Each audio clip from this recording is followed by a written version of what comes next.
हिसाब से अर्नब गोस्वामी के साथ में इस तरह की गुंडागर्दी की जा रही है, इसको कैसे देखते हैं आप? आज अब अर्नब जब गिरफ्तार हो ही चुके हैं तो मैं भारत के प्रत्येक नागरिक से यही कहना चाहूंगा कि अगर आज मैं 23 साल का शिखर श्रेहान इस सड़क पे उतरा हूं तो मेरे जैसे युवाओं आप लोग भी उतर जाइए, क्योंकि आज अर्नब गिरफ्तार नहीं हुए हैं, ये हथकड़ियां हमारे हाथ में भी लग चुकी हैं। आज मैं देश में हूं, रोड पे उतरा हुआ हूं, दिल्ली में जंतर मंतर से मैं आपसे बात कर रहा हूं, मैं खुद को आजाद महसूस नहीं कर पा रहा हूं, क्योंकि अर्नब गोस्वामी मेरे लिए मोदी जी जैसे हैं। तुमने अर्नब गोस्वामी को गिरफ्तार नहीं किया है, तुमने हिंदुत्व विचारधारा को गिरफ्तार किया है, तुमने सनातनियों को गिरफ्तार किया है, तुमने सत्य को गिरफ्तार किया है। जिस हिसाब से लुटियन पत्रकार देश में अगर छोटी सी बात हो जाती थी तो उनको देश में डर लगता था, अवार्ड वापसी करने के लिए वो प्रधानमंत्री कार्यालय पहुंच जाते हैं, क्या कहना है? मैं इनके बारे में यही कहना चाहूंगा, चाहे ये DTV वाले हों, चाहे ये तक वाले हों, इनको इंटरव्यू लेना होगा तो रिया चक्रवर्ती का 1 सेकंड में ले लेंगे।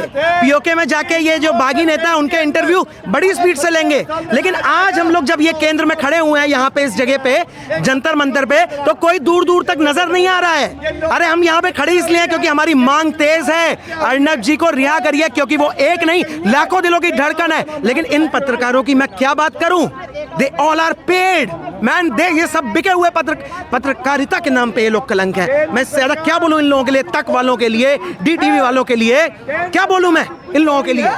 देश के अंदर एक आतंकवादी के लिए रात को 2 बजे सुप्रीम कोर्ट खोल दी जाती है, लेकिन एक पत्रकार चौथा स्तंभ समाज का वो गुहार लगा रहा है सुप्रीम कोर्ट से और हमारी सरकार से, लेकिन उसकी बात नहीं सुनी जा रही। कैसा देखते हैं आप? मैं इसको एक तरीके से लोकतंत्र की हत्या देखता हूं, क्योंकि अर्नब जी जिस दिन गिरफ्तार हुए थे, मेरे पहले इंटरव्यू में मैंने सबसे पहले यही बात आगे रखी थी।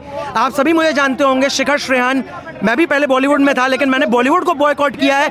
मेरी सबसे पहली मांग यही थी कि यह संविधान की हत्या है। सुबह 6 बजे भाई साहब आप बिना अरेस्ट वारंट के ऐसे किसी को गिरफ्तार करने नहीं जा सकते, और आप बिना किसी रीजन के किसी के साथ मारपीट नहीं कर सकते हैं। उनकी रीढ़ की हड्डी में वैसी प्रॉब्लम है, he was suffering from slip disc in 2015, Arnab Goswami, and उन लोगों ने उनकी रीढ़ की हड्डी पे सबसे ज्यादा वार किया है। ये आप लोग करना क्या चाहते हो कि मतलब जो सच बोलेगा, आप पुत्र मोह में इतने अंधे हो चुके हो धृतराष्ट्र की तरह कि आपके लिए अब धर्म नहीं बचा, बाला साहेब नहीं बचे, और ये हिंदूवादी, ये सनातनी विचारधारा आपके अंदर से समाप्त हो चुकी है। हाँ, एक बात मान सकता हूँ, ये जो जहरीली हवाएं झेल रहे हो ना कांग्रेस की, तुम लोग भी अब जहर बन चुके हो और तुम्हारा पतन भी निकट है। सर, जिस तरह से अर्नब गोस्वामी को एक आतंकवादी को जैसे लेकर जाते हैं पुलिस की जीप में, उस तरह चारों तरफ से काले कपड़े से ढका हुआ था, क्या कहना है? दाऊद इब्राहिम भी थे मुंबई में, दाऊद इब्राहिम को क्यों नहीं तुम लोगों ने ऐसे धरा? कसाब को तो बिरयानी खिलाते थे ये कांग्रेस वाले, रात भर बैठ के कांग्रेस वाले, ये कसाब को बिरयानी खिलाने वाले लोग। तुम अर्नब गोस्वामी को ऐसे करोगे? अभिनंदन, जो पाकिस्तान से एक दिन में वापस आए थे, आज इस देश का सपूत, भारत माँ का बेटा अर्नब गोस्वामी ऐसे इन लोगों की कैद में है। ऐसे नहीं चलेगा भाई।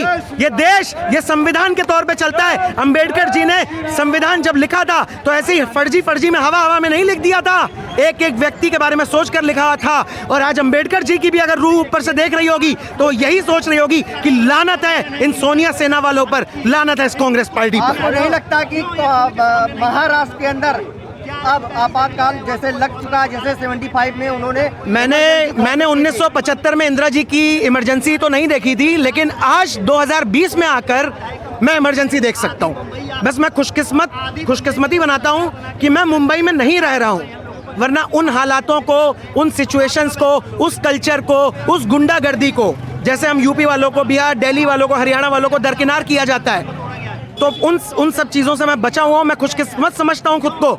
लेकिन अर्नब गोस्वामी को अगर तुम लोगों ने वक्त रहते रिहा नहीं किया तो आज तो राम कदम अपने कदम तुम्हारे यहाँ पहुँचा रहे हैं, कल को हमारे जैसे लाखों करोड़ों युवा तुम्हारे घर पहुँच जाएंगे।